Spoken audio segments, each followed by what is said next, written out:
What up, what up, what up, citizens? It's your boy Dustin and your girl, aka Baby Lips. What's up? As we heard in Mexico, where we're at currently right now, it is Labios de Bebe. Shout out to all the citizens that are tuning in, hearing this in their cars. Coronavirus! This is our podcast. We are super stoked to be giving you guys something that we've been talking about that y'all thought we was joking. Ain't that right? That's right. And now look at us. Not joking. Not joking at all. Not joking at all. You know, the funny thing is we're filming this currently right now in Merida, Mexico. And it's so funny because I feel like when we told people, everybody was like, yo, y'all are doing what? Y'all are going where? I don't think there was really one person that was halfway supportive with this move. Like, literally not one person. Literally. Well, I'm not going to say that. I think a lot of people just didn't get it. Yeah. Like, they still think we're just on vacation. Yeah. It's going to be a long-ass vacation. It's just like we don't have a home anymore. Yeah. And, you know, it's so funny because I feel like the natural response for us was like, why? You know what I mean? What natural response? Well, the natural response that we were getting from people when we told them that we were leaving was like, why? And I feel like... I don't think so. I think that they were just like, oh my God, you're going to have so much fun. Drink tequila. Like, they think we're on vacation. Literally nobody that I know said that. Like, I feel like the general consensus was like, you're doing what, bro? Oh, everyone I said was like, tacos and tequila. Right. We'll see you in a week, though, was kind of the thought when you left. Yeah. I feel like, you know, it's so funny. There's 2020 has been a crazy year. I mean, not just for us. I don't even want to go into like our life specifically. I feel like everybody has took a hit from this. But we can go into our life because this is our podcast. You're damn right. You're Yeah. damn right. And you know, it's so funny because like that's not exactly why. I think you guys want to know why we left America. Why do we pack our stuff up and just say we're leaving, you know? And I feel like that's kind of a layered answer. When you say? I mean, maybe for you, Okay. there's layers. I think for me, it's simple. I left because we wanted to travel. Right. But that's not what was perceived. Coming off potentially one of the craziest years in modern history, which has been this year. I don't think there's one person listening would deny that. Like, this has been the craziest year in modern history, for sure. At least in the last 30 years. Would you say 30 to 40 years? Okay? Totally agree. And take away the fact that we're living during an international pandemic to where this stuff started bubbling up in China and has ripped through the entire world in like 0.2 seconds. It's like a movie. Yeah, literally, but like a scary movie. And the problem is we're still in it and we don't know the ending. Like, it's like Saw. What's gonna happen? What's gonna happen? Are we gonna make it? Like, am I the first black dude who's gonna be taken out of the scary movie? I don't know. But it's funny because, like, when you tell people that you're leaving America, coming off a pandemic, coming off of like mass civil unrest and political disarray, you know, when you're telling people that you're leaving America, I think the association is you're leaving because of X, Y, and Z. Correct. But what people don't know, and I think what we need to take the opportunity to tell people and voice our why, is that this is something that we've been discussing for literally years. Literally years. I mean, so much so that's why I think that the people that I've told don't get it, because for so long I've been talking about leaving to travel the world and it just haven't pulled the trigger. Right. And now here we are pulling the trigger during a pandemic. And you know, great timing, Dustin. You know, the funny thing about that is pandemic is the worst case scenario, but I think pretty much selling everything you have, getting into a mindset where you're going to either give away or sell everything you have. You're going to leave any form of comfort and normality, and you're going to go and just to the unknown is such a daunting thing. But take that same daunting task and then put it in a pandemic to where you got to wear a mask, you got to wear gloves, you got to get your temperature checked when you walk into public buildings, and, people are on the planes, and, half the country believes that this is a hoax and it's some gimmick, and the other half believes that if you sneeze on them, they're going to die in 2 days. Like, it's crazy. And so, that also creates layers to our travel as well. Unprecedented layers that I never thought that we would have to consider, like getting on a plane and feeling like you need to have your gloves on and your mask on, and you can't touch your seat until you wipe it down, and God forbid if like your throat's dry and you need to clear it, you feel like you can't because people will coronavirus. Precisely. It's crazy and weird, and honestly, the temperature thing really mentally messes with me because I'll be like just having a day where I'm just hot. Yeah. Like I'm just hot, but then I'm like about to go into somewhere and I'm like, oh my God, am I gonna like set off an alarm bell? And what happens if my temperature is too hot? Are they gonna come and scoop me up and take me away somewhere? Like, I don't know. What happens if you try to go to Walmart and you are 99.9 degrees? What happens?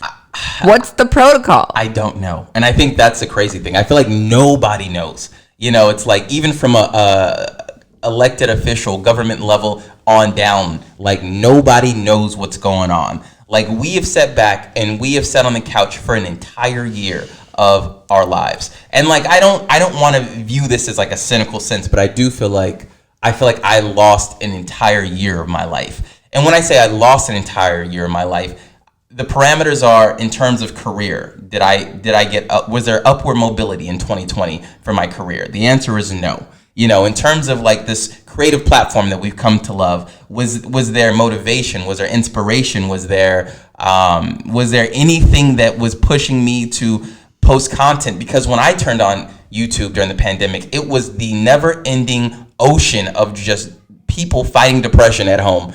And I didn't want to throw my raindrops in that ocean. So I'm like, and the crazy part is I wasn't even depressed. Like we had a phenomenal quarantine. Yeah. Like it was amazing. Like we got addicted to Animal Crossing, phenomenal game. They didn't sponsor this. They should.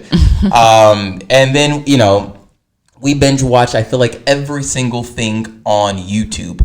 On Netflix. We watched oh my gosh, where does the list go on? We watched Friends.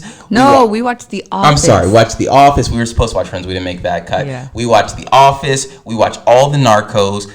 We almost got caught up on The Crown. We watched Ozarks. I mean, literally almost every single thing that we could watch, we literally binge watched. And we spent time with one another, and it was good. It was, we cooked.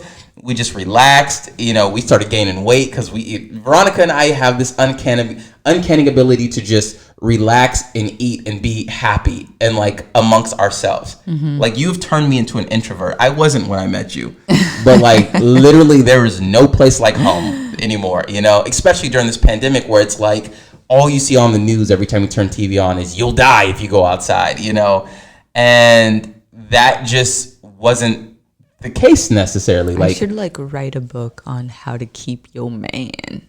Oh my God, I would buy it. I would buy it. And the funny thing is you say writing a book on how to keep your man, that's funny. But in a sad note is there's a lot of relationships that did not survive quarantine. No. Like a lot of people that you thought were solid, but when they had to be at home in their own confinement, it was like, it got real. And it just got ended. Really real for some people. Like some people are just together for the wrong reasons, and quarantine forced them to coexist and cohabitate together, and they just couldn't do it.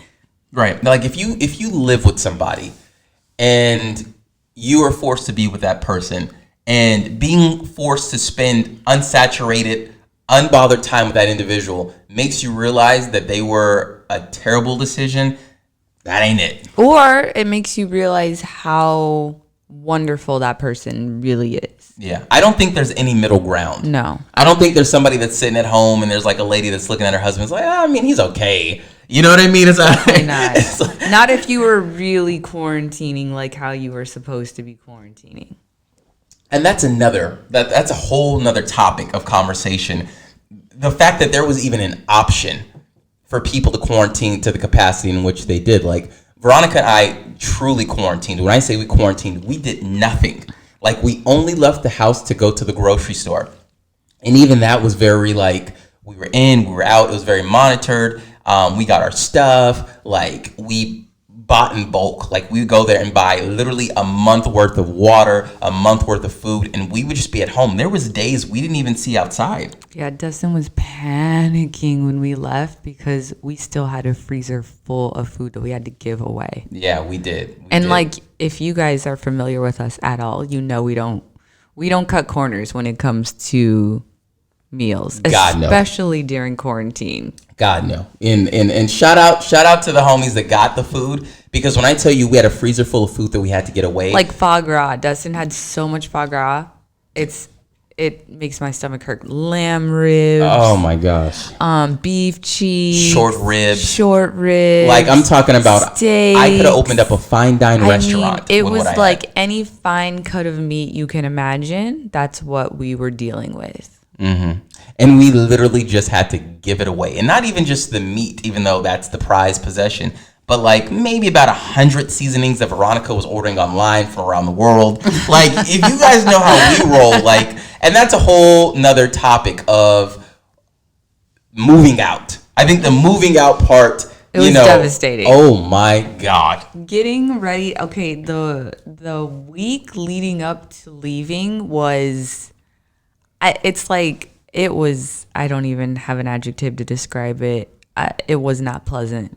That's a whole nother podcast that you guys are gonna have to get. That's a whole nother episode. Yeah. But the reality is, I feel like for us, like Veronica was saying, going back to why we left, was we've planned this for years, literally years. I think the first idea we had was in 2015. I think it was either 2014 or 2015. Those of you guys who've been following us that have seen us in Dubai, have seen us in like the Maldives, and we've talked about the London and Paris, the whole European trip that we've done. For those of you guys who have been following us for that amount of time, you know that we've always fell in love with traveling.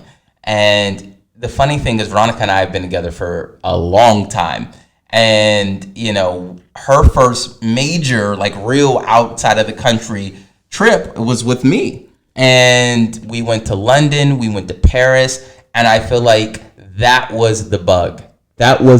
Like, we went to a place that, we haven't been before. Well, Veronica's never been before. I've never personally been to London. But we went to a place together and we experienced a culture that we were just in love with. A city of romance in Paris. London is sophistication, style, food, like culture, history. And we came from Los Angeles, where a city is just Hollywood, glitz and glam, and that's pretty much the depth. Love LA, RIP, West Coast to the casket drop. But at the end of the day, like, going somewhere else was like that inkling that, man, we need to travel. There's an entire world that we need to see. There's cultures, there's history, there's food, there's wine, there's everything. There's an entire world that we need to see, and we don't need to be confined to one city. Yeah, like I feel like going to London was so eye-opening to me because I spent, like everybody else, so many years in grade school, in junior high, high school, learning American history. And American history is rooted in London. It was crazy. I was walking around London like, hey, like recognizing all of these different things, telling Dustin about the Queen and just the most random facts that he was like, wait, how do you know that? I'm like, I learned it in elementary school, or I learned this in high school, or whatever. And it was just crazy. I'm obsessed with London. I could literally, like, we're definitely going to spend some time there for sure before this trip is over. But it really opened my eyes. And like just seeing, like, some of those buildings are literally from a different world. They're so old. Like, America is young. Like, listen, I've never been to Washington, D.C. or really, I've spent like 2 days on the East Coast with Dustin. We went to New York for a weekend trip one time, and it was really fun. But it was very quick, and that's all the time we've spent on the East Coast. So I definitely want to dig into like our roots and American history, like true U.S. history. But like going to London was like, okay, there's a whole world out here. Yeah, like it was eye-opening. Like, for an example, we sing the London Bridges, and as kids, we sing this song. No, the London Bridge is in Lake Havasu, Arizona. Right, but I mean, they had their version of the London Bridge. Right. So when we went to London, we see the London Bridge, and like children in America sing that, but their story of London Bridges is the most horrific thing imaginable. It's like people die, people drown to death, and like we're kids, we're like, London Bridge is falling down. Like even our grade school songs and like lullabies are very much based in European history. For an example, like, you know, obviously London Bridges, but there's a lot of history that goes into that. You know, the funny thing is I've never been to London. I was born in Germany. I was born in Europe. And as a kid, I was a baby, but like, you know, we kind of traveled internally through Europe with the Euro train. And, you know, it's a different experience going there as an adult, really knowing what's going on, really being able to go there and do what you want to do, not under the capacity of like, you know, your mom is feeding you, you know, that whole situation. Like we had such a great time there. And it's one of the places that for sure we're going to spend a lot of time with, like Veronica said, before this trip is over. But that brings question like, when is this trip over? And not only when is this trip over, but the reality is will it ever be over? And when will we really be able to go to London, now that I think about it? Because we can't go there right now. Absolutely no way we can go to London. Right now, London is dealing with the hugest issue. They have this mutant bug that is going, and you know why that is? For the people out there in Europe, like shout out to you guys. Your culture is amazing. Like people leave work and they go straight to the pub. And it's not like America to where, you know, you're at a restaurant, you're at a bar, and everybody's on their phone, and there's distance and correlation between the person that's in front of you. Like, everybody's watching TV, everybody's on the phone. When you go to some of these pubs in London, there is no TVs. When you go to some of these pubs in London, sometimes there's not even like, you know, a lot of people sit out or stand outside because there's not even seats. So you have these guys that are holding a pint, and they're just, I mean, it's eye contact, it's face to face, it's engagement. You know, they're businessmen, they got their business suits on, just got off work, and they're, you know, on the way home, go to the pub, pick up a pint, you know, talk to the lads, and just chill. Yeah, it's truly social. Like there's so much camaraderie in London, and I really feel that's why they are having such a hard time, because and it's one of the reasons why I loved London so much is the people, like they really interact with one another in such a positive way, and there's just so much camaraderie and love of country, really, and respect for people and one another, and just a genuine passion to just be social with each other, that it doesn't surprise me that they're having such a hard time with the vid. Right. And we say all that to say, in the original question is why we left, is because we always wanted to leave. We were always planning to leave. You know, right now, more than ever, was a time that made the most sense. The reason why it made the most sense, even though you guys are probably sitting at home being like, how in the hell international traveling during a pandemic makes sense, is because it does. Like, it makes so much sense. A lot of people aren't traveling. In context, when we go to certain places and tourist attractions, nobody's there. So we have these entire places that normally would have thousands of people, and there'd be lines where you can wait hours. We just can walk straight up to.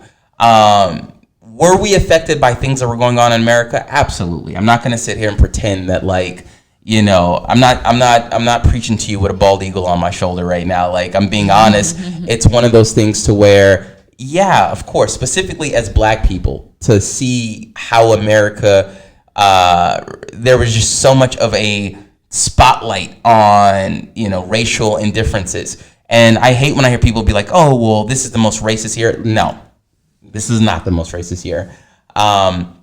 This is the year that the racism was filmed. Let's just say that. Yeah. This is the year that the racism, the poverty, everything, just the cup has runneth over, you know. And I think everything played out on live television, and being in Los Angeles, a city that pretty much got burnt down during some of this was wow. Like it was, what am I doing right now? What's going on? What's happening? What am I doing? The decision was made very easy for us, I would say. Like, yeah, I think it was a little, it's crazy to me because like, if you ask any black person, specifically in America, they all have stories. We all have stories of somebody calling you the N-word or or something happening to you that was rooted from just a really negative place. I don't know one black person that does not have stories like that.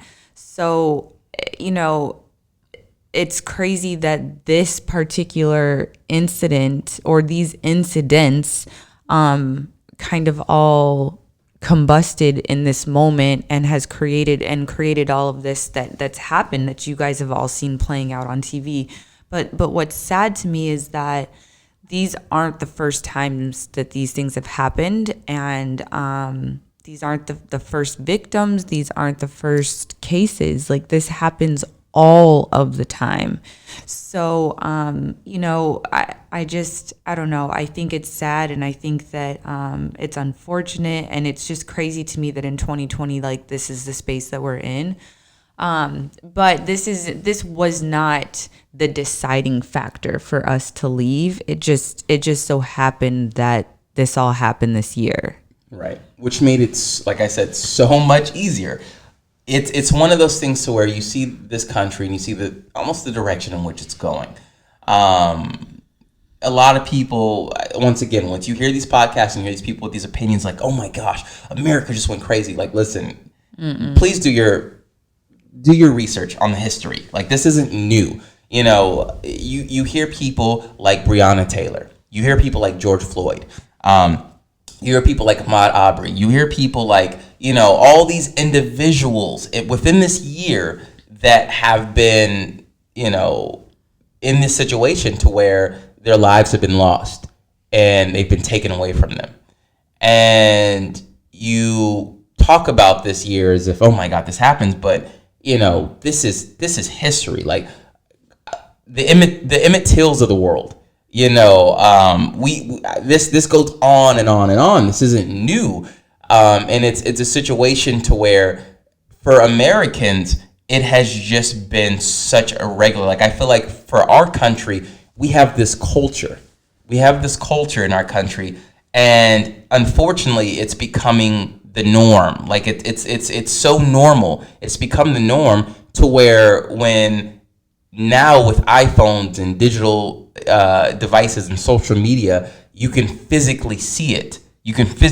Like, we seen, you know, that cop, whatever reasons, whoever side you're on, whatever, stand on this man's neck for 8 minutes. 8 minutes plus, okay? And they won't even let you do that in a UFC fight because the referee knows that it's dangerous. And then we seen the spread of coronavirus. And we see how it disproportionately affected urban communities. The blacks, the browns, the yellows, so on and so forth, right? And we look at the situation and everybody's like, oh my God, this country's going crazy, blah, blah, blah. But it's deeper than that. The depth of it is COVID isn't a different disease in a black body or a Hispanic body or an Asian body or an Arabic body. The problem is our medical system is so flawed, and unfortunately people in minority communities get the butt end of these things. So this is a historic issue that's going on. You know, when you see black people and Latino people dying at higher numbers, it's not because, you know, it's morphed within this community. It's because this community has been held away from medical advances for so long that a lot of these people have pre-existing conditions. You know, and I think that's the depth of this. The decision was easy. What do you say? Like, it was a no-brainer. Our lease came up. We weren't in a position to where it was like, let's sign another lease. We literally looked at one another and said, we're not getting any younger. Right. You know, if there's any time in our life that we have an opportunity to do it. It is now. And like I said, we've been talking about this for 5-6 years now. And every single year, there was something that stopped us from doing it. Every single year, there was something that tied us here. Every single year, there was something that happened. If it was a tragedy in the families, if it was, advancement at work, there was always something stopping us from doing what we wanted to do and progressing in life the way we wanted to progress. And this year was the first year with arguably the biggest thing in the world going on, to where we looked at each other and we was like, you know what? If we're ever going to do it in our life, today's the day. Mm-hmm. You'll never get back yesterday, but we can only plan on what we do tomorrow. So we made that decision to just go for it. Yeah. It was still very hard, right? Because, for me, I love my job, right? Like, I have been working at my job for a very long time. But as hard as, I'm sure a lot of people, my job changed this year. Yeah. Mine did too. Right. My job changed this year. And right now it's like, I don't even know what to say about LA right now. It's kind of like, is it a blessing that we're not there? Huge blessing. It's crazy. But I don't know. Weird things happened with my job this year that really put some things into perspective for me. And I'm still working. I'm still doing the best that I can. And I'm still very accountable and, hold it at a high priority. But just some weird things happened that made me really kind of take a step back and think to myself, like, why am I putting myself on hold for this job? Because right. at the end of the day, it's a job. Right. Dustin and I really are taking a leap of faith with this and investing in ourselves and we made the decision that this was what we wanted to do, and we are really going for it. So it's scary, but so exciting, and it's exactly what we want to be doing. Right.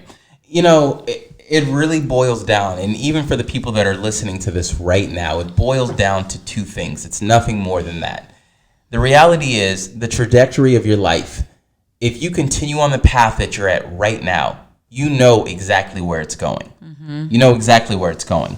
You go to work every day. You work your 9 to 5. You may not get a promotion, or you may. Most promotions won't be big enough to change your life or the landscape of your life. But, you might get a nicer car, eat out a little bit more often, right? Or you can take a risk and shoot a shot and invest on yourself. The reality is, when you do that, you have no idea where it's going to go. Mm-hmm. I'd rather live in a space to where it's a wide open market that can scale than to be in a situation to where I'm a salary man and I don't know if my company will be here next month or 2 months from now. I don't know what's going on. And if I decline the advancement of myself personally, what do I miss? What do I miss by doing that to chase a job that, once again, don't want to be cynical, but if I were to drop dead on Friday, somebody would be in my position on Monday. Right. As if I never existed. It's that for me that helped me make this decision. And really just the harsh reality that as much as I hold my job on a pedestal, if it's not reciprocated, right? Like at the end of the day, like I'm just a person and they love me because they know they can count on me to do X, Y, and Z day in and day out, but they don't hold me in the same regard that I was holding them. Right. So. Right. And it's tough. It's tough because I feel like this year, more than any other year, companies had to make hard decisions. Right. Decisions that traditionally they would have never made had their back not been against the wall. Mm-hmm. I've seen Fortune 500 companies go bankrupt. I've seen people that were millionaires making multi-million dollars a year lose everything. This is the most unpredictable year in business history outside of the early 1900s when the Spanish flu ripped through America. And I think if anything, you see the business world for what it really is. You see where you stand in the business world for real. Like, you get to see the fact that, hey, listen, my name is Dustin. I work at X company. This company pays me X amount of dollars a year. But now I'm in a position during the pandemic to where, okay, the company can't do business anymore. So this billion-dollar company, let's say, says either we're going to keep him or we're going to furlough this person and just see where it goes. Let's see where it goes, right? And that's the case. But meanwhile, I put in how much time in this company. And now I'm just sitting here waiting for, the owners of the company to decide if it's worth it or not to bring us back.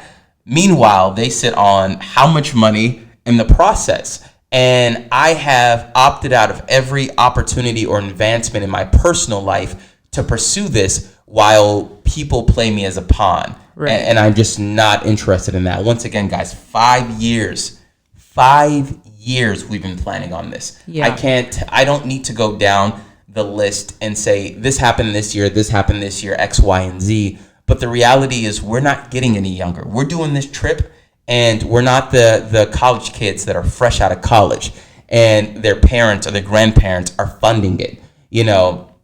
We are two young professionals that came together, took some money in our savings, and was like, I'm going to roll the dice. Yeah.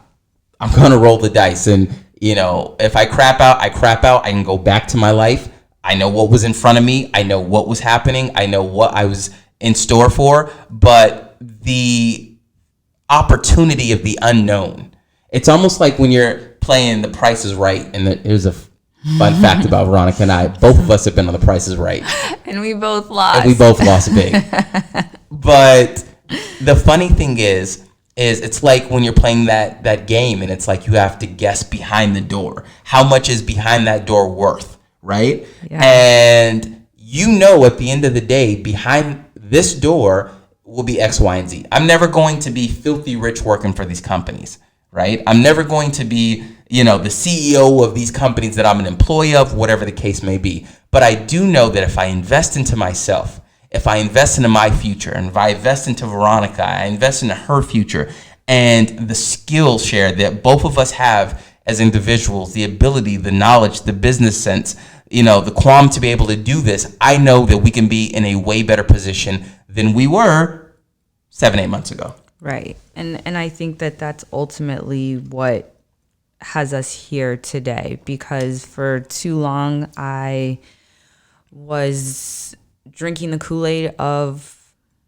my company. And again, I love my job. I do to this day, but I just had to decide to love Dustin and I more. Right. Yeah. And the fact that we live in a society to where that's even a decision. It's crazy. Like right now we are in Merida, Mexico. And obviously this is the capital of the Yucatan Peninsula. And we have been so immersed in living here. It's crazy. For those of you guys that do not know who we are, go ahead and follow our YouTube channel. It's DnV LaLaLand on YouTube. And it's so funny to me to see the cultural indifference from our culture to this culture. Like last night, we were walking in search of some street tacos that somebody on our Facebook feed told us about. We walked for almost 2.5 hours. Literally 2.5 hours through the Yucatan, right? Through neighborhoods that we should not have been walking through. Yeah, like we definitely crossed the other side of the track, right? Definitely. And we're walking through these neighborhoods because we heard that the tacos, the quesadillas, the nachos, the burritos are fire, right? So we walk through these neighborhoods, and as we're walking through this neighborhood, we started seeing almost a uniformed pattern in the Yucatanian people and the culture here. Everybody's at home. Everybody lives with their family. The grandma lives with with the son, and the son lives with the grandson, and so on and so forth. Everybody has dinners together. Like, these people aren't choosing career over family. They're not choosing career over life. And we've made that decision every single year over and over and over again. But it's not just us. I think that that's the American way. I mean, look at us as a society, because if you go to Spain or really any European country, they take 3-4 months of vacation to be with their family and travel and build memory and all this. We take 2 weeks maybe in America. Some people don't even take maternity leave after they have a baby. They have a baby on Thursday, they're back to work on Monday. Like, it's insane. And that's crazy, because I think there's a lot of states now that don't even consider men for maternity leave. I think that, well, at least I hope that that's starting to change and we're starting to evolve. But it's just, it's kind of like when you get out of the U.S., it's kind of like, I mean, there are things that you will miss, trust me. Like, for sure. There are things that you get used to. That's all you've ever known in your whole life. But once you can get over that and you really just let your guard down and just become a part of where you are and just really live in the moment, it's kind of crazy, the things that we do in America and the way that we behave and the way that we live. Right. It's completely crazy. The problem is you're in a bubble. And until you get out of that bubble, you have no idea how crazy it is. Until you can get out of that bubble and then turn around and look back and see what's going on. Like, when we were living in LA, it was just normal. Life was normal. We were going on day to day, going to our little spots, doing what we do, staying at home. And when you come here and you see the news on what's happening, LA is a hot spot. It's one of the worst places, if not the worst place in the world right now for COVID. And, once again, we could talk about elected officials. We can talk about people believing this is a scam and it's not real. And, then you have the whole concept of the vaccination that they're trying to roll out. But the problem is it's spreading like wildfire. And what's really happening is people are dying. It's crazy when I hear people be like, oh, well, when it comes to COVID, 6% of the people that get it that are under the age of like 60 die. But nobody's talking about the people that are older than that. What's up with your parents, bro? What's up with your grandparents? Like, you don't want them. They're at a higher percentile that can really be affected by this. And not just that, but we don't even know what's the long-term ramifications for this. Like, okay, fine, whatever. I get it. I'm good. It's done. But do I have long-term effects from this? We don't know. This is like 10 months old in America, Yeah, and I think there's still so much to be learned about it, and I find it to be incomprehensible how we could be shooting people with the vaccine. Oh gosh. And it's this time last year, I think, is when you showed me that video of those people in Wuhan falling out, and I was shook. Right. I was like, what is going on in China? And fast forward a month later, like, we're not even a year into this yet, and now we have these vaccines, and I don't know. I don't know. I don't know how to feel about it. I mean, obviously, I hope that they do find a cure.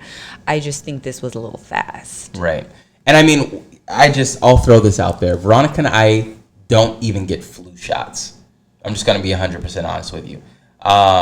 We're not the whole concept of a vaccination that's created in 8 months, 7-8 months. Yeah. And not just that, but there's 5 or 6 companies that have their own recipe, and all of them have been approved, and it's like, what the hell is going on? What are we doing and here? Not to mention that COVID is mutating. Right. It's still evolving. So I don't know. I mean, that's a whole other It's a whole other topic. It's a whole other topic, man. But in terms of why we left, guys, that was the core. We left because we always planned on leaving. Mm-hmm. We left because this is something that we've been planning for the last 5 or 6 years.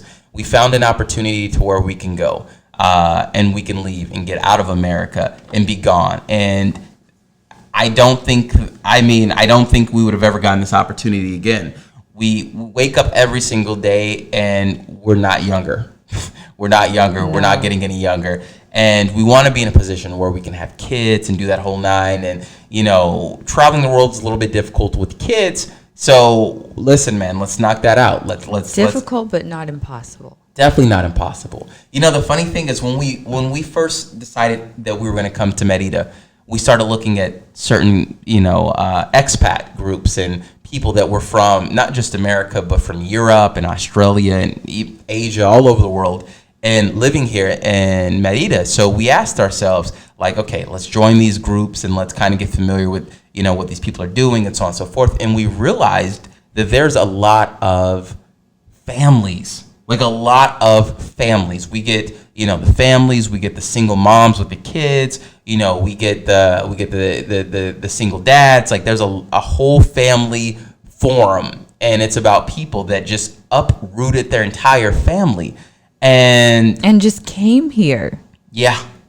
Specifically here. Yeah. But what people don't know about Merida, which you have to get to know and understand, is that this place is the second safest city in all of North America, only to a place in Canada, only to a city in Canada, a small little town. So, guys, when I tell you this place is, that's a whole nother. Yeah, the why behind that is a whole other episode, and I, you know, I have some real opinions about that, as does Dustin. Yeah. So we will definitely dive into that at a later date. Absolutely. But it is true. It is genuinely ranked the safest city in North America. Yeah. And I feel it. Like I said, Dustin just got done telling you guys, we literally walked for tacos and we were not in a good area. No. But nobody even, like, it was crazy. Is it because I was uncomfortable because I don't know, like, I'm looking around, I'm seeing where we are, I'm looking at the people, and I know that this is not good. But nobody did anything to make us feel uncomfortable, right? Like, not one person gave us a weird look. Nobody, there was nothing that anybody did to make us feel that way. It just was, maybe it was just an LA thing. It absolutely now that I think about it. Yeah. You know, it was probably just more me in my head than anything, but I mean, it wasn't a great neighborhood. No.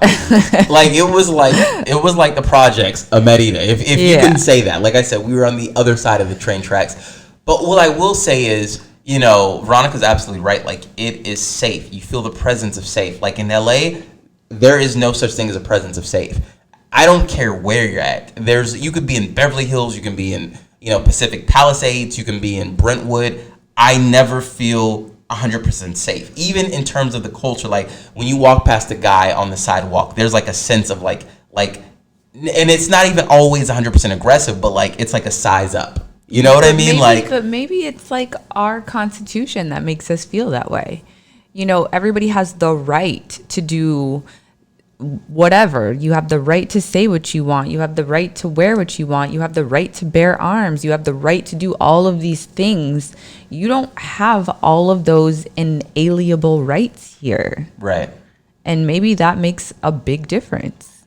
You're right. And you know, it could be a combination of that, but also it could be a combination of the society in which we live in.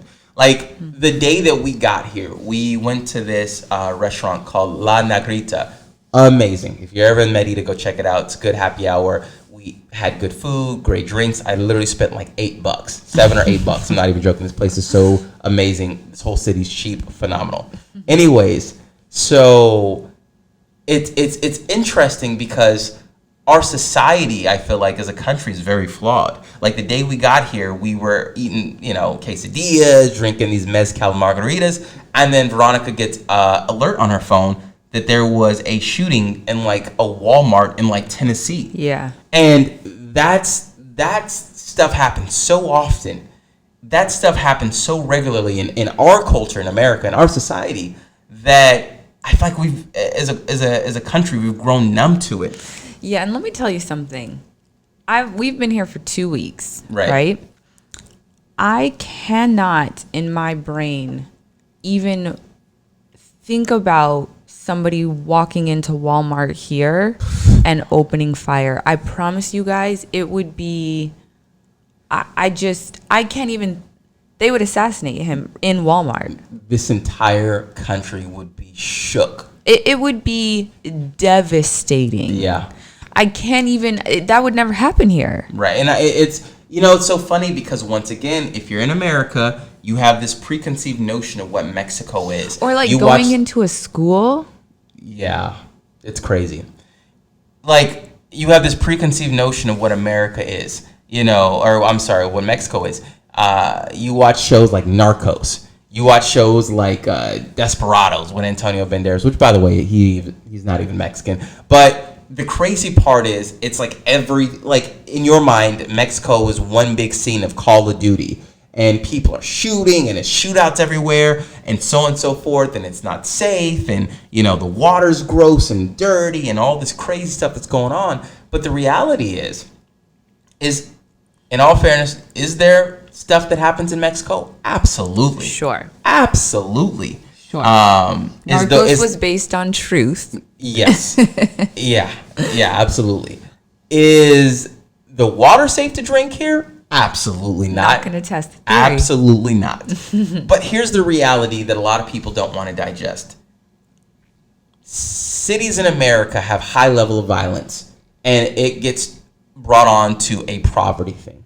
People say, oh, well, you have stuff like Southside Chicago, where, I think last year there were like 300 or 400 homicides. Mm-hmm. And then you have places like where we live in LA, you have South LA, you have East LA, you have places up in the Bay in Oakland, you have places in Baltimore, Maryland, places in DC.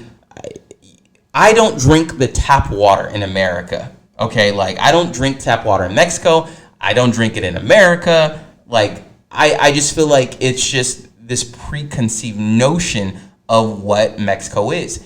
Anytime Veronica and I travel, I always watch the news wherever I'm at. I watch the news, and it's so funny to me the way that they portray America versus how America portrays these countries. Like, I think we were in Dubai when I was watching the news. We're laying in the bed, I was watching the news, and I literally thought it was a war movie going on. I literally was like, what movie is this? This is terrible editing, terrible casting. And it was just clips of shootouts in America. And I was shook. I'm like, these people are crazy as hell. I'm never going back to this place. But that's the reality. Things that we don't show on our media, they show in other countries. So you have to widen your perspective. Right. But I also just want you guys to, I'm going to say this, and then I'm just going to leave the conversation at that. The cartel is, what really drives people's opinions about Mexico. Is that fair? Absolutely. But let's not forget that the cartel is the cartel because they're selling to America. Got it! It's super true. Right. There is such a market in America, and there's so much money to be made in America that you have these cartel and these narcos in these countries that, one would say, oh, that's a third world country. There's nothing third world about Mexico. No. Please stop calling it third world, please. Yeah. But they're selling to America. So I just, let that just simmer down your spine a little bit. Bad things happen from that kind of activity for sure, but it's all rooted in America. Right. Like, we are the number one consumers of drugs out of any place in the world. If you look at the Narcos, the original one with Pablo Escobar living in Medellin, R.I.P. Pablo. El Jefe. It's funny because at the end of the day, you see the connections that he had in America to be able to bring in the cocaina, bring in all the stuff from the poppy fields, and like they were moving this weight on American military planes. Now ask yourself this common sense question. It's rhetorical after a certain point. How did they get kilos and kilos and kilos and kilos of drugs on American military planes? They didn't do it without the help of Americans. Man, listen. That's a whole nother episode. If y'all want to hear that episode, go ahead and comment below. Me and Baby Lips have real ideas, man. But, back to the original topic, guys. We're here. We're in Merida, Mexico. We're traveling. We started our journey around the world. And as you guys know, we're not hostile people. You see all these people that have these, we're going around the world, and they're in hostels, and they spend half their vlogs fighting bed bugs and all type of stuff. Guys, that is not us. No, but we are fighting mosquitoes. Yeah, well, we're in the jungle. There's not a damn thing you can do about that. We are absolutely in the jungle. But, once again, we're loving this experience. We're filming it. We're vlogging it. We're filming every single day. We may not be posting every single day, but we're filming every single day. So if you guys want to, be up to speed and see what we're doing, if you guys want to see our day-to-day, once again, subscribe, turn on those notifications.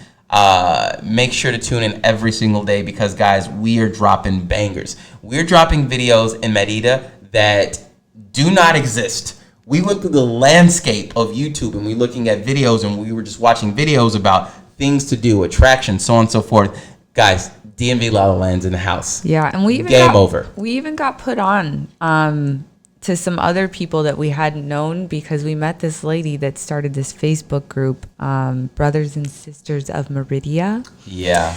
And shout out to Terry, good people. Good people. Yeah, definitely shout out to her. Yeah. But we are definitely different. Okay, this is a definite different take. Right. I think that every perspective is good. It's healthy, especially if you're considering coming here. Yeah. Do as much research as you can, but we're just different. And I think that's what makes YouTube amazing, right? There's just so many different perspectives, and Absolutely. it can still be about the same thing, but a completely different story, and this is our story. Yeah, and our story is, it's one of culture, it's one of history, it's one of food. My favorite, and it's one of we try to do the luxury scale. We try to go to the nice places. We try to go to spas, but in the same breath, we give you that contrast because we go to the places on the other side of the train tracks that it's a hole in the wall mom and pop taco shop where it's like this mom is in there with her kids and half the part is her house and it's in the hood. And I think it's also this is still very different for us, so it's going to take us a little bit to find our footing. Yeah. But I think eventually we'll get to a point where we're uploading consistently and we find a good balance between the podcast and YouTube, and I'm starting a blog, and I think we'll find our footing in all of that. It's just going to take us a little time, right? Yeah, it's definitely going to take us time, but I'm excited about it. I'm looking forward to it. And the journey is real, guys. Most people in their life get to this point to where they're doing what we're doing after they retire. Right. So we're talking about people spend their entire lives. And if you're lucky enough to live, unfortunately, we're living in tough times. If you're lucky enough to survive to where you're 60 or 65 years old and you're in a situation where now you're retired, and you're trying to do these things, and now you got this retirement money and you want to travel the world, but some people may lack mobility. Some people may not be able to walk 2.5 hours to go to the hood to get some tacos in Mexico. We have found an opportunity to do that now while we're young. The taco place is called O Taco, by the way. Literally, and them tacos slap. Oh, them tacos. Them tacos bang. But the funny thing about it is, like I said, we're able to do this in a position while we're young and while we're able and while we're mobile. I want to be able to walk 2 or 3 hours. I want to be able to climb mountains. I want to be able to swim the terrain of the oceans of the world. And I don't want to be in a situation to where I'm older and I may not be able to do this, or be in a situation where I spend my entire life working to get to this point and something like COVID happens and I can't do it. You know what I mean? Coronavirus! So with that being said, guys, this is our first podcast. We did it. Oh my God, we did it. This is our first podcast. We're hella excited. Once again in Merida. I am desperate for your comments. I am so desperate to hear what you guys think about this. If you think we should do something more, if we should add something more, if you want us to talk about a specific topic, go ahead and comment below. He's not joking either. He's literally desperate for your feedback. We're going to post this on YouTube and on various podcasting outlets that they are on. We're not sure yet. We'll let you know.